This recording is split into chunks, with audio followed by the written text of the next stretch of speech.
History is full of shadows, but few are as cold and suffocating as the mystery of Dyatlov Pass. Deep within the Ural Mountains of Russia, there lies a peak known to the indigenous Mansi people as Kholat Syakhl, the Mountain of the Dead. For centuries, folklore warned that this was a place where life simply was not meant to exist. This isn't just a legend, it is a warning etched into the very stone and ice of the Siberian wilderness. To the locals, the mountain is a silent sentinel, a place of ancient spirits and unexplained disappearances. In the winter of 1959, 10 young souls would challenge this silence, unaware that the mountain was preparing to claim them as its own. The Mansi people have lived in these forests for generations. Their stories speak of strange lights in the sky and a power that dwells within the wind. They called this peak the Dead Mountain, not just because of its barren slopes, but because of a dark history of hunters who never returned.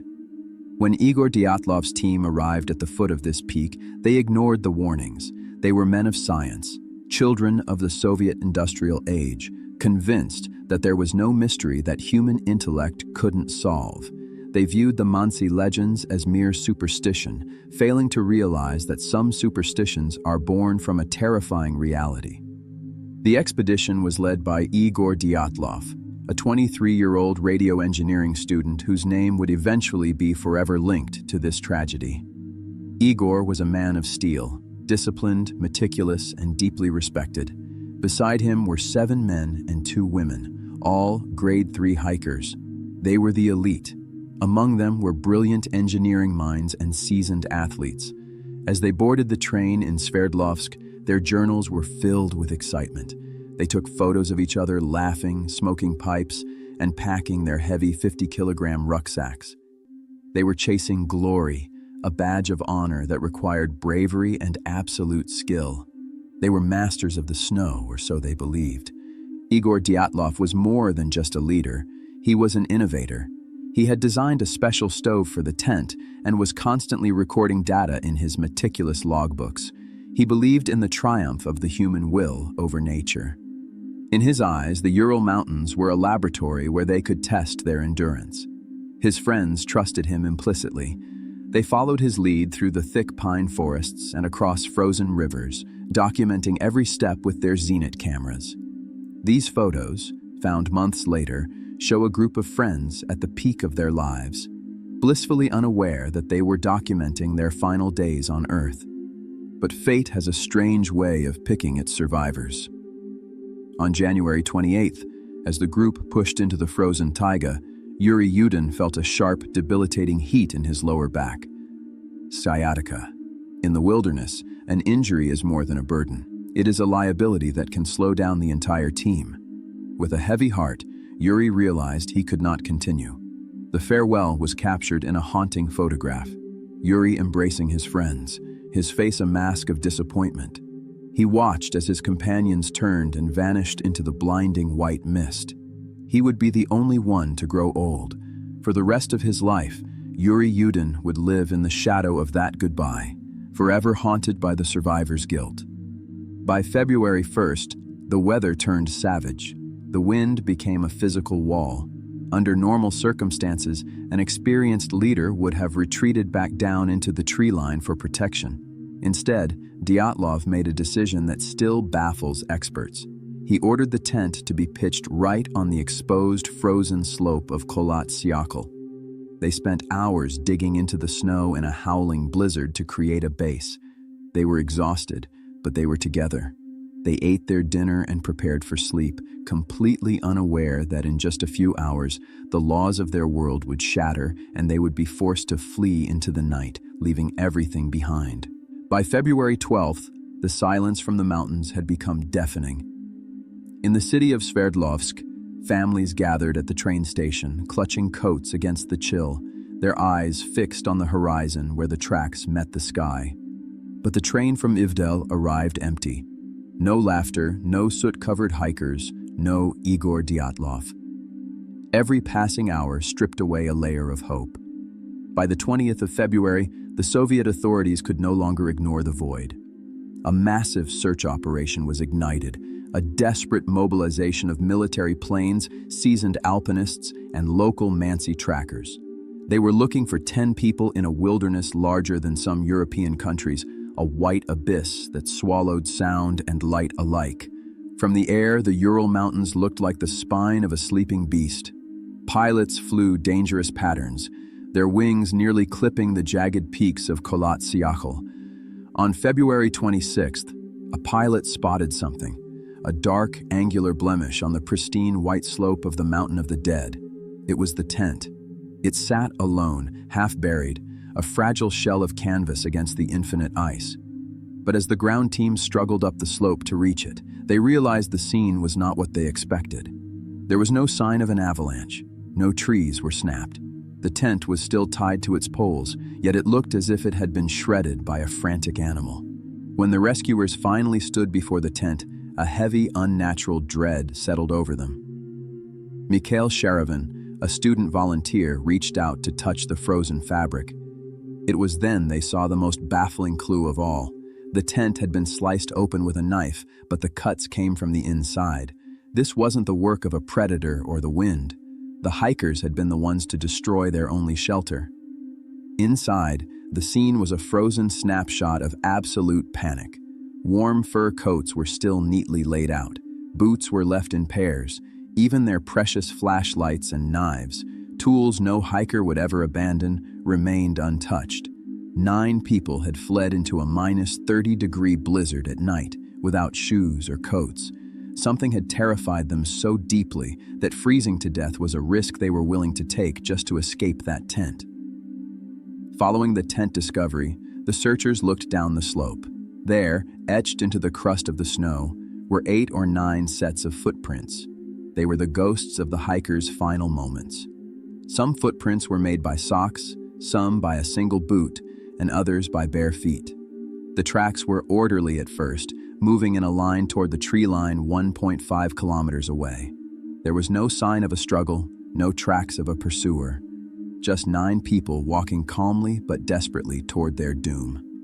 But as the rescuers followed these tracks toward a massive, ancient cedar tree at the edge of the forest, the footprints vanished into the deep drifts, leading them toward a discovery that would haunt their dreams for the rest of their lives.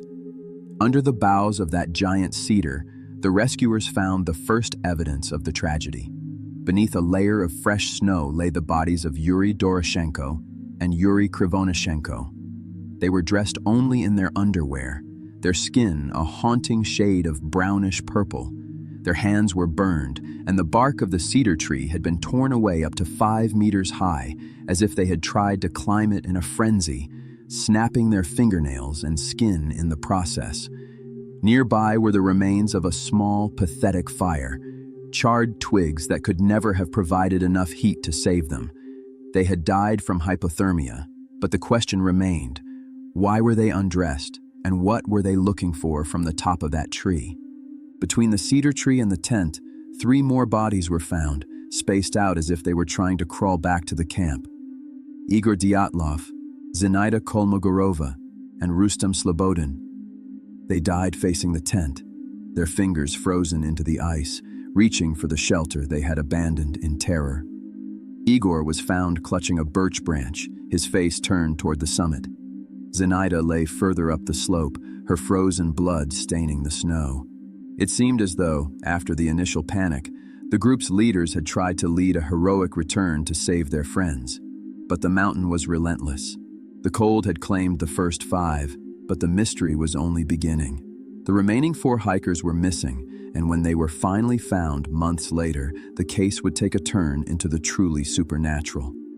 For 2 months, the mountain kept its darkest secrets locked under 4 meters of packed ice and snow. The first 5 bodies had been buried near the surface, but the remaining 4 members of the group seemed to have vanished off the face of the earth.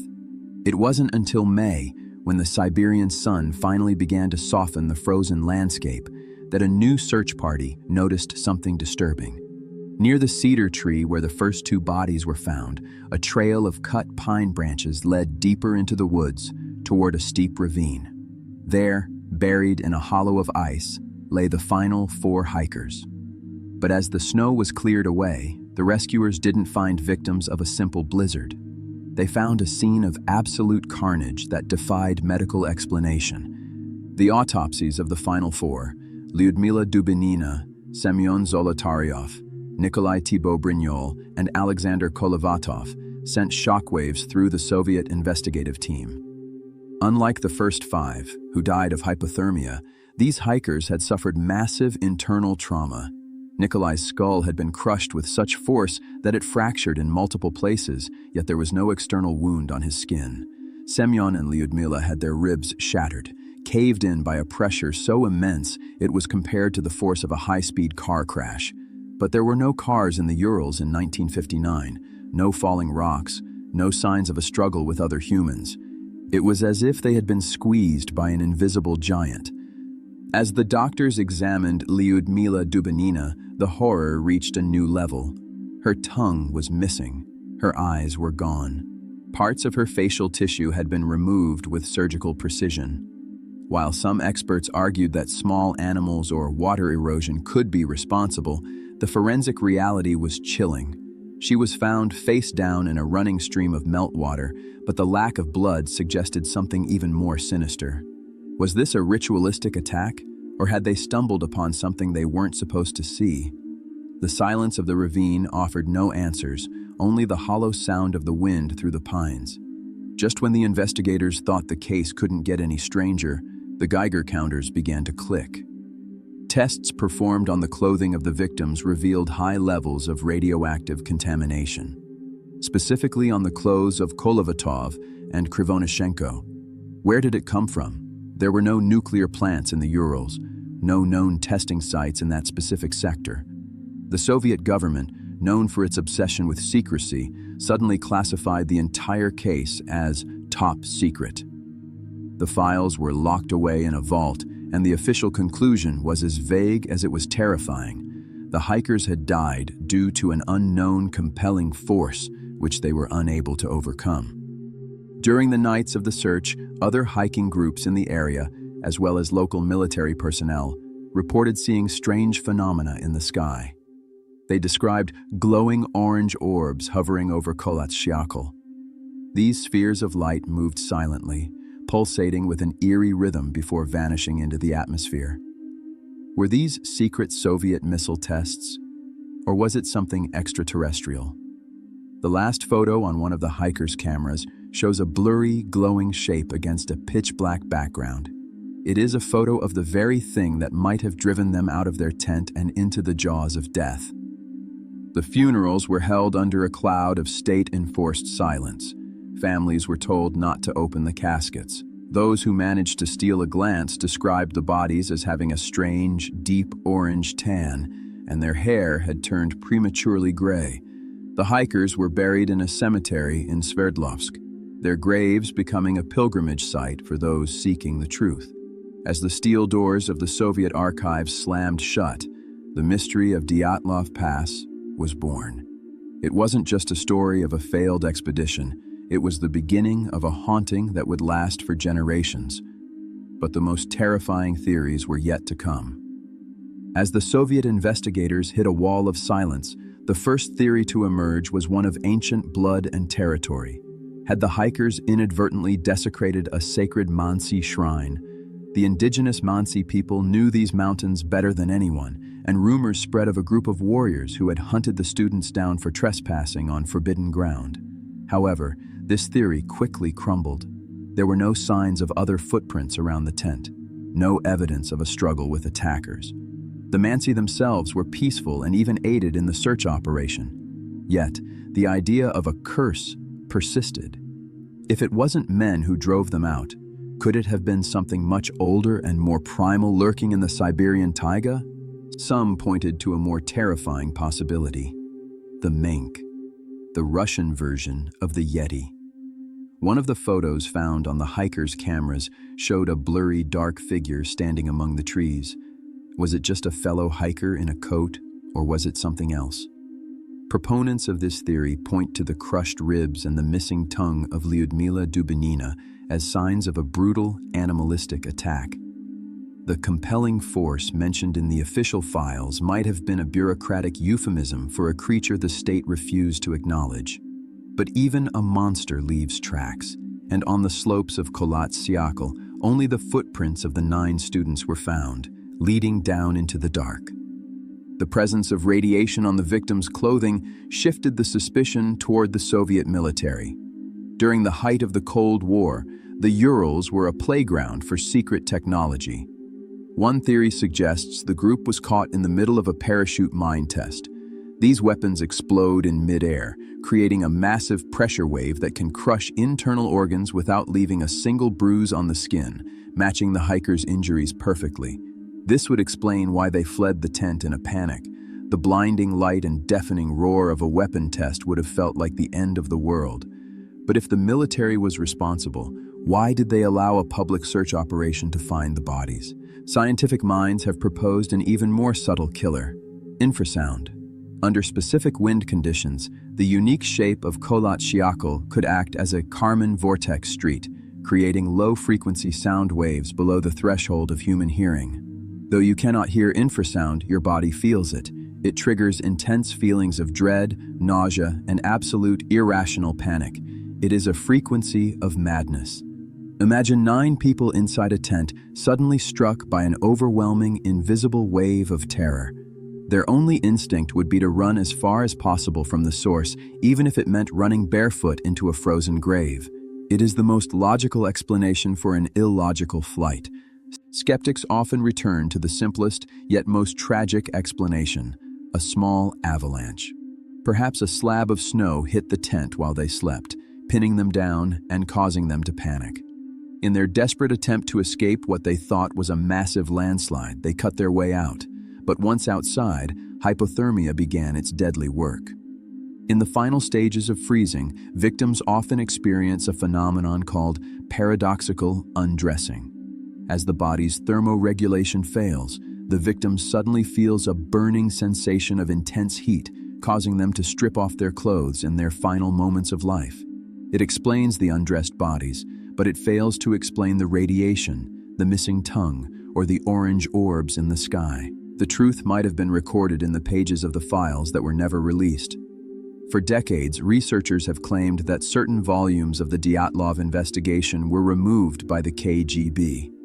Witnesses spoke of metallic scrap metal found near the site that disappeared before the official photos were taken. The orange tan of the skin, the premature gray hair, these are not symptoms of a simple avalanche. They are the hallmarks of a cover-up. As we peel back the layers of these theories, we find ourselves in a labyrinth with no exit. But in the final part of our journey, we will look at the most recent evidence that might finally close the case, or open it even wider. For 60 years, the Dyatlov Pass files gathered dust in the dark corners of Russian archives, but the world never stopped asking questions. The internet age breathed new life into the mystery, with millions of amateur sleuths dissecting every grainy photograph. In 2019, under immense public pressure, the Russian Prosecutor General's office announced they were reopening the case. They returned to the Mountain of the Dead with modern technology, GPS mapping, and sophisticated climate models. Their goal was simple: to put the ghosts to rest once and for all. But can modern science truly capture the terror of a night that happened under a different political and social moon? The official 2020 conclusion pointed toward a slab avalanche. Scientists argued that the way the hikers cut into the slope to pitch their tent created a weak point in the snow.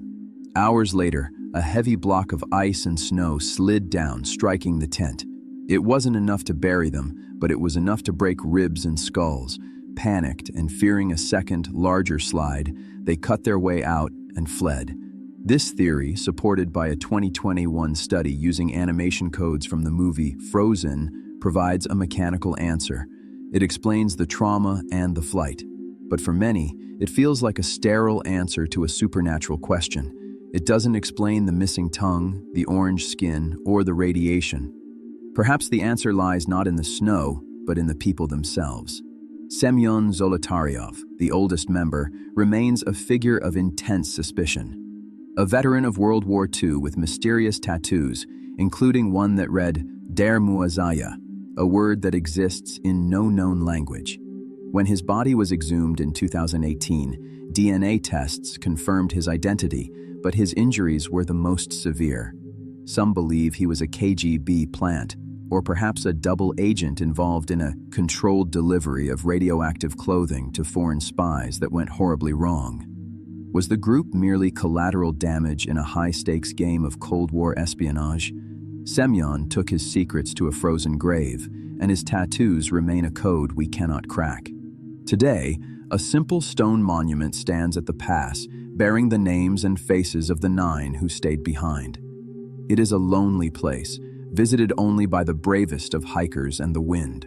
For the families, there has never been true closure. They remember Zina's laughter, Igor's ambition, and Lyudmila's kindness. To the world, they are a mystery to be solved. To their loved ones, they are a hole in the heart of a generation. Every year, on the anniversary of the tragedy, lights are seen at the pass, not orange orbs, but the flashlights of those who come to pay their respects, seeking a connection with the souls who faced the unknown force. What truly happened on that night in February 1959? Was it a freak of nature, a failure of Soviet technology, or something from beyond our understanding? The more we look, the more the mountain hides. The Dyatlov Pass incident has become more than a cold case. It is a mirror. It reflects our own fears of the dark, our vulnerability against the elements, and our obsession with the secrets that governments keep. Maybe some mysteries aren't meant to be solved. Maybe the compelling force that killed them was simply the raw, indifferent power of a universe that does not always welcome us. As the wind continues to howl over Kolatsyakul, the names of the Dyatlov 9 remain etched in the ice. They were dreamers, adventurers, and friends. And though their journey ended in terror, their story lives on, a haunting reminder that in the vast, frozen wilderness of our world, there are still places where the light of reason fails to reach. I am your narrator, and this was the mystery of Dyatlov Pass. Sleep well, if you can.